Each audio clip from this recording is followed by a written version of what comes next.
Saudara, selamat pagi semuanya, jemaat yang dikasihi oleh Tuhan Yesus. Saya percaya bahwa saudara dalam keadaan baik-baik, ya, sukacita, dan sepanjang bulan Januari ini ada hal-hal yang baik yang Tuhan lakukan dalam kehidupan saudara, ya. Walaupun mungkin masa depan banyak tidak kepastian, tapi kita tahu di dalam Tuhan itu pasti. Di dalam Tuhan itu ya dan amin. Firman-Nya tidak pernah berubah. Jadi kita terus mau belajar firman Tuhan, dan bahkan pagi hari ini kita akan belajar lagi firman Tuhan yang bukan hanya untuk menguatkan kita, bukan hanya untuk menghibur kita, tetapi justru kita harus tahu kepada siapa kita menyembah. Dan sepanjang satu bulan ini, bahkan tema daripada tahun ini bagi Every Nation Indonesia adalah Awesome God. It's an awesome God. Nah, kata-kata awesome ini tidak sembarangan dipakai, saudara. Ya, kadang-kadang kalau kita melihat bahwa seseorang yang hebat begitu ya, dan dia misalnya jago main basketnya begitu, seringkali anak-anak muda mengatakan awesome man, he's an awesome guy. Nah, saudara, seringkali kita memakai kata-kata ini, sebenarnya itu kata awesome ini memang diperuntukkan untuk Tuhan, bukan untuk sembarangan dipakai. Makanya kalau kita bicara mengenai awesome, itu lebih daripada dahsyat, lebih daripada sekedar luar biasa. Awesome itu dipakai memang diidentikan untuk Tuhan dipakai. Dan karena nggak ada bandingannya Tuhan, amin. Jadi kita mau belajar dari firman Tuhan, dan sepanjang Januari ini kita akan belajar sifat dan karakternya Tuhan. Ya, bukan apa yang dia bisa lakukan, tetapi lebih daripada semua itu kita harus belajar mengenal pribadinya Tuhan itu. The character and attributes of God-nya itu. Dan pagi hari ini, saya akan bagikan kepada saudara salah satu karakter atau atributnya Tuhan adalah Jehovah Jireh, ya, atau Jehovah Jireh dalam bahasa Inggrisnya. Jehovah Jireh itu apa yang dimaksudkan dengan Jehovah Jireh? Nah, kita bisa melihat di sini, saudara. Jehovah Jireh itu adalah Tuhan menyediakan. Itu adalah salah satu panggilan nama paling populer bagi Tuhan. Nah, saya mau luruskan sedikit tentang konsep berpikir yang salah tentang Jehovah Jireh. Nah, Jehovah Jireh itu bukan seperti vending machine, saudara. Seperti saudara bisa melihat di dalam gambar ini, di mana orang akan memilih apa yang diinginkan di dalam vending machine itu, lalu dia memasukkan koin sesuai dengan harganya, dan keluarlah pilihannya.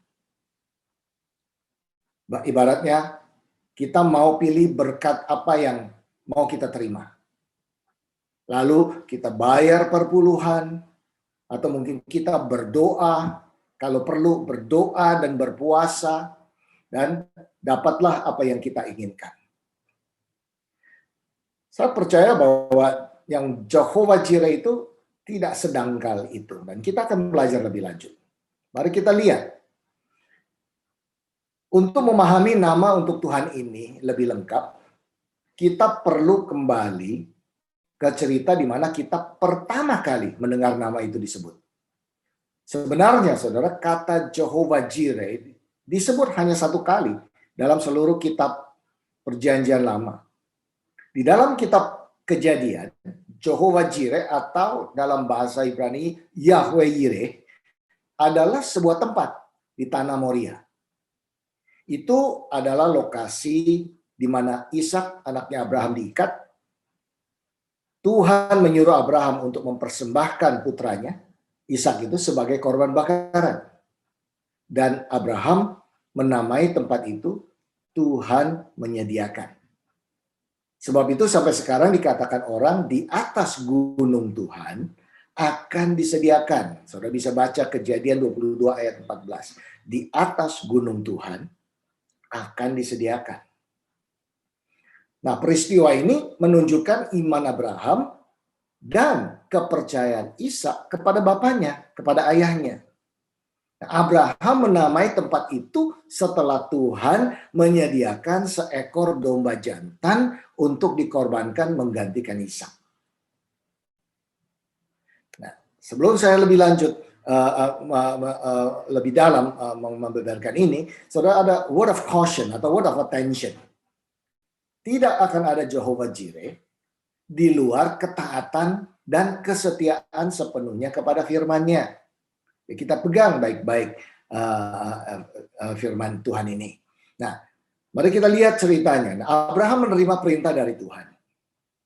Firman-Nya, ambillah anakmu yang tunggal itu, yang engkau kasihi, yakni Ishak, pergilah ke tanah Moria dan persembahkanlah dia di sana sebagai korban bakaran pada salah satu gunung yang akan kukatakan padamu. Itu Kejadian 22 ayat 2. Nah, bagian ini mungkin menjadi pertanyaan dan pergumulan bagi banyak pembacanya. Arahan ini terasa bertentangan dengan kebenaran lain yang diketahui tentang Tuhan. Bukankah Tuhan itu pengasih? Isn't He God is love?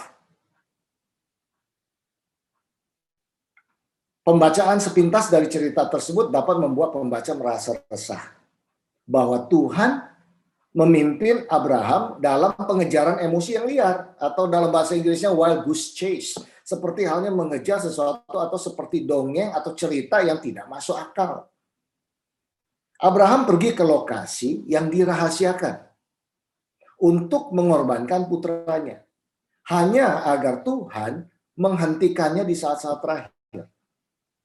Kemudian Abraham melihat seekor domba jantan ditangkap di semak-semak berduri, menyembelihnya menjadi korban bakaran, dan menyebutnya tempat itu Jehovah Jireh, Allah menyediakan.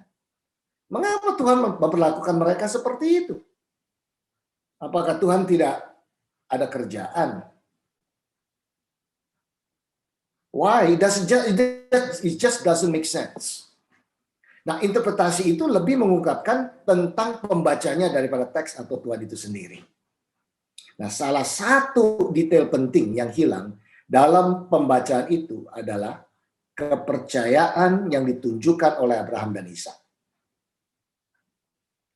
Alkitab tidak menceritakan banyak detail tentang pemikiran dan perasaan pribadi Abraham atau Ishak dalam cerita ini. Tetapi ada satu kebenaran, kita bisa lihat di Ibrani 11 ayat 19. Kita diberitahu bahwa Abraham mengetahui karakter dan kekuatan Tuhan. Cukup untuk percaya bahwa jika Tuhan mengambil Ishak pada saat itu, karena semua janji Tuhan lainnya tentang Ishak, Abraham tahu Tuhan akan menggenapi firman-Nya, bahkan jika dia harus membangkitkan Ishak dari kematian. Coba mari kita baca bersama-sama. Kita lihat ayatnya ini. Ibrani 11 ayat 17 sampai 19. Karena iman, maka Abraham tatkala ia dicobai mempersembahkan Ishak. Ia yang telah menerima janji itu rela mempersembahkan anak yang tunggal. Walaupun kepadanya telah dikatakan keturunan yang berasal dari Ishaklah yang akan disebut keturunanmu.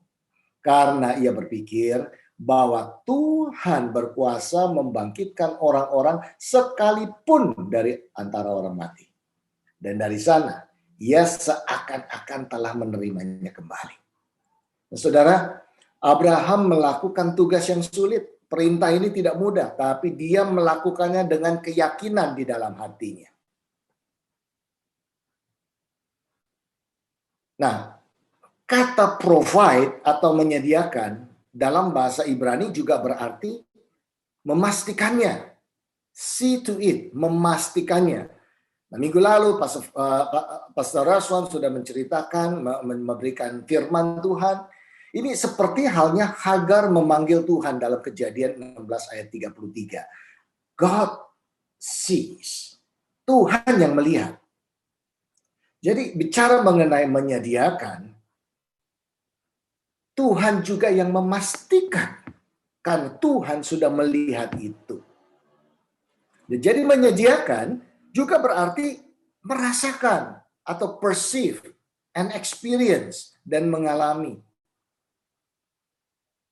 Ketika Abraham menyebut Tuhan Jehovah Jireh, dia tidak hanya berkata Tuhan memberikan produknya atau Tuhan memberikan barangnya atau Tuhan memberikan jawaban doanya. Dia berkata, Tuhan Engkau melihat, engkau mengalami semua kebutuhan saya ini.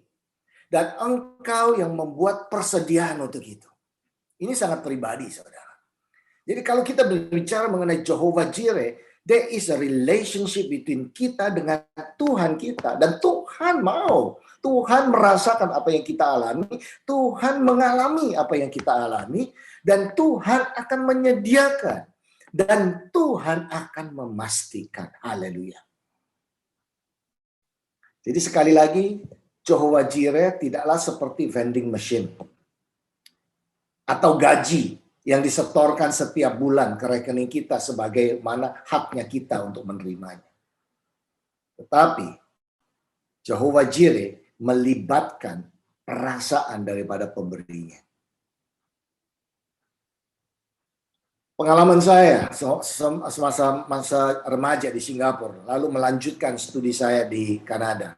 Dan bahkan saya tinggal di Kanada 9 tahun. Tidak ada rencana untuk kembali ke Indonesia. Sampai saya ketemu sama Ibu Lilis yang menjadi istri saya sampai sekarang. Dan tujuan balik untuk ke Jakarta setelah kami married adalah satu, untuk melayani orang tua yang belum bertobat. Dan itu adalah kehendak Tuhan. Karena firman-Nya mengatakan satu orang diselamatkan, seluruh keluarga diselamatkan. Amin. Tetapi ada bagiannya kita juga. Ada beban kita yang harus sejalan dengan rencana Tuhan. Jadi sewaktu kami kembali, kami tidak berhenti melayani orang tua kami. Dan akhirnya satu persatu mereka bertobat. Dan menerima Tuhan. Dan kedua orang tua saya sekarang sudah bersama dengan Tuhan Yesus di surga. Tetapi semua melalui kehidupan kami, bukan hanya orang tua, tetapi juga keluarga lain, satu persatu mulai mengenal Tuhan dan menjadi percaya. Pekerjaan belum selesai, tetap kami terus lakukan kehendak Tuhan, tetapi itulah langkah awal yang kami ambil sewaktu kami masih di Kana untuk pulang ke Indonesia. Tetapi bukan hanya itu saja, saya juga bertanya sama Tuhan, kalau saya kembali ke Indonesia, tidak ada beban, tetapi ada tujuan sekarang.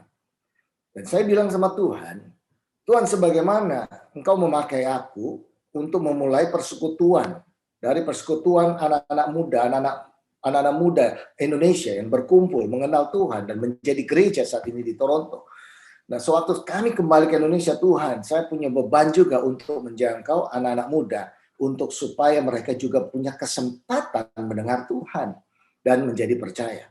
Itulah cikal bakalnya gerakan daripada Every Nation Indonesia sampai dengan hari ini. Nah, saudara, ini kita mengambil keputusan untuk sejalan dengan rencana Tuhan, in line with God's will, and God will provide. Amin. Dan bahkan sebelum semua ini terjadi, pertemuan saya dengan Ibu Lilis pun sebenarnya God provide me. Karena apa? Saya tidak shopping around, saya tidak mencari kiri kanan. Saya sedang sibuk melayani Tuhan, melayani anak-anak muda di Toronto. Dan Tuhan mengatakan, ini yang akan menjadi calon istrimu. Nah, ini baik untuk saudara-saudara di sini juga ada beberapa yang muda-muda ya. Jangan berhenti melayani Tuhan. Jangan distracted untuk melayani kiri kanan bahwa kebutuhan saudara belum terpenuhi. Sewaktu saudara fokus kepada Tuhan, percaya bahwa Tuhan akan menyediakan bagi saudara. Amin.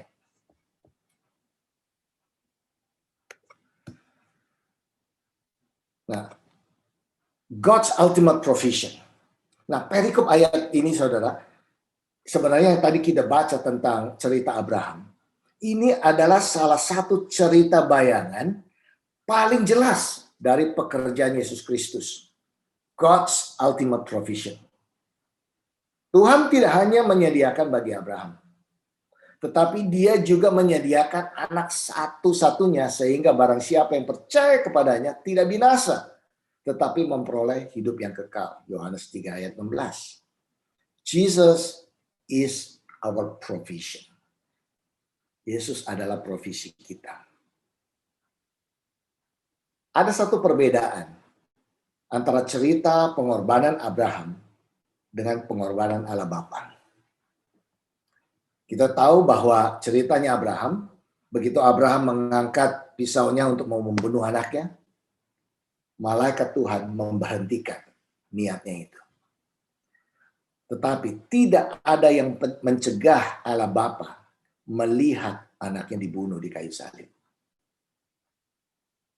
Kalau kita bisa merasakan, kita merasa terusik dengan tindakan Abraham mengorbankan anak perjanjiannya Tuhan itu, Ishak. Terlebih lagi seharusnya kita ini terheran-heran melihat perbuatan Tuhan di kayu salib. While we were yet sinners, Christ died for us. Sewaktu kita masih berdosa, kok Tuhan mau ya mati di kayu salib. Saudara, sewaktu kalau kita merenungkan ini, kita harus appreciate, really thankful perbuatan Tuhan ini yang tidak bisa dibayangkan oleh manusia, akal sehat manusia. Tetap Tuhan lakukan itu karena kasih-Nya untuk kita semua. God's ultimate provision supaya kita semua bisa selamat. Jadi kalau saudara yang sudah diselamatkan, saudara sudah mengalami kasih karunia Tuhan, hargai itu, hormati itu. Hiduplah sungguh-sungguh dengan kasih karunia Tuhan itu. Amin. Dan bukan hanya itu saja, saudara. Sementara Tuhan secara luar biasa menyediakan kebutuhan besar seperti kekekalan, Dia juga hadir dalam kebutuhan yang lebih kecil, yaitu kebutuhan sehari-hari kita. God's daily provision. Nah, kalau diperhatikan, saudara, setelah kisah rencana Abraham mengorbankan Ishak, tiba-tiba penulis beralih ke informasi silsilah. Rasanya aneh banget. Setelah membaca pengalaman yang begitu intens, tiba-tiba seolah-olah itu ceritanya lewat begitu aja, dan penulis menuliskan silsilah. Tetapi informasi silsilah memberitahu kita bahwa bahkan ketika Ishak masih kecil, Tuhan sudah punya rencana untuk calon istrinya. Karena keluarganya disebutkan dalam silsilah tersebut. Mari kita baca. Sesudah itu Abraham mendapat kabar, juga Milka telah melahirkan anak lelaki bagi Nahor, saudaramu. Us, anak sulung, dan Bus, adiknya, dan Kemuel, ayah Aram. Juga Keset, dan seterusnya, dan juga Betuel. Dan Betuel memperanakan Ribkah. Kedelapan orang inilah dilahirkan Milka bagi Nahor, saudara Abraham itu. Jadi saudara, di sini keponakannya Abraham itu salah satunya adalah ayahnya Ribkah. Nah, siapakah Ribkah itu, saudara? Ya, istrinya Ishak kemudian. Nah, Tuhan memiliki rencana untuk keluarga Ishak dan Dia persiapkan seorang istri khusus untuk Ishak. Bertahun-tahun kemudian, ketika Ishak mendekati usia 40 tahun, dia sedang melakukan renungan atau sedang berdoa di satu area padang rumput ketika Ribkah mendatanginya.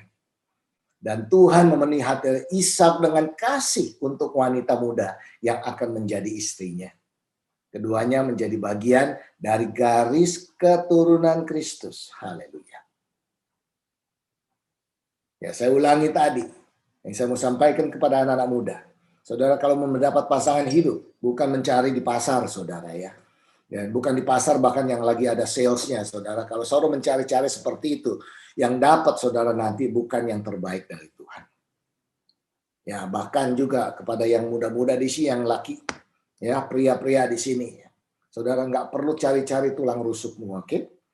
Tuhan sudah menyediakan tulang rusuk yang terbaik bagi saudara. Kalau engkau mencari dengan kekuatanmu sendiri, siapa tahu yang saudara ketemukan adalah tulang rusuk, bukan tulang rusuk dari Tuhan, tulang lembu atau bahkan tulang kambing. Ya, jangan saudara mencari-cari. Pasangan hidup itu sudah Tuhan sediakan. Fokus kepada firman Tuhan, fokus kepada pekerjaan Tuhan. Nanti Tuhan akan memberikan yang terbaik bagi saudara. Amin.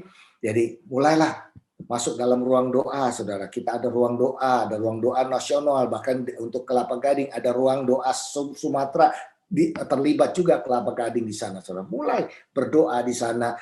Ayo kita melakukan bagian kita untuk rencana dan pekerjaan Tuhan.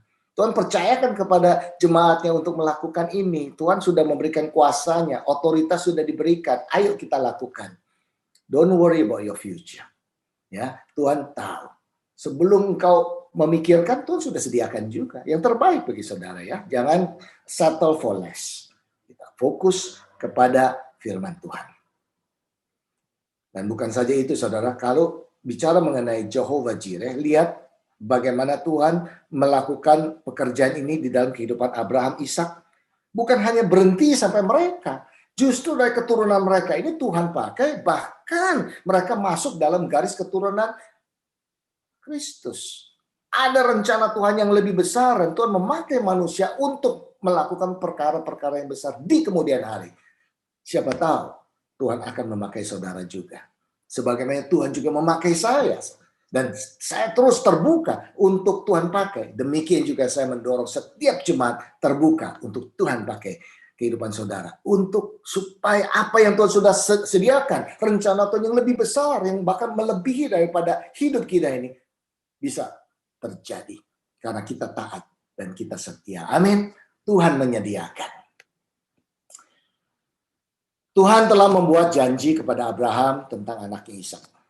Tuhan tidak hanya menyediakan kehidupan Ishak, tetapi juga untuk masa depannya sebagai bagian dari janji Tuhan untuk membawa Kristus ke dunia.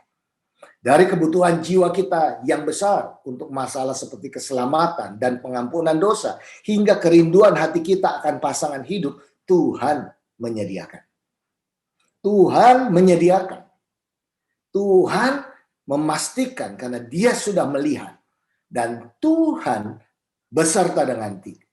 God with us. Itu adalah janji dan karakternya Tuhan. Itu adalah namanya sendiri. Jehovah Jireh. Tuhan memberkati. Mari kita berdoa. Kami bersyukur dan berterima kasih Tuhan. Bahwa kami menyembah Allah yang hidup. Allah yang kami panggil Bapa. Tuhan, ajar kami untuk bisa terus mendekat kepada Tuhan. Reveal yourself, Tuhan, kepada kami semua. Nyatakan dirimu, Tuhan. Kami tahu bahwa Engkau Allah yang baik. Kami juga telah mendengar Engkau adalah yang menyediakan. Tapi lebih daripada itu, Tuhan, kami mau mendekat lebih lagi pada Tuhan. Supaya kami mengetahui kehendak-Mu yang sempurna bagi hidup kami. Supaya kami bisa Engkau pakai menjadi alat untuk kemuliaan-Mu, untuk rencana-Mu boleh terjadi dalam generasi kami ini. Aku berkati setiap jemaat-Mu yang mendengar firman Tuhan, pakai mereka secara luar biasa Tuhan, dan tidak terlalu sulit untuk Engkau menjawab doa mereka Tuhan. Biar kami boleh mendapatkan pengertian yang benar akan firman-Mu.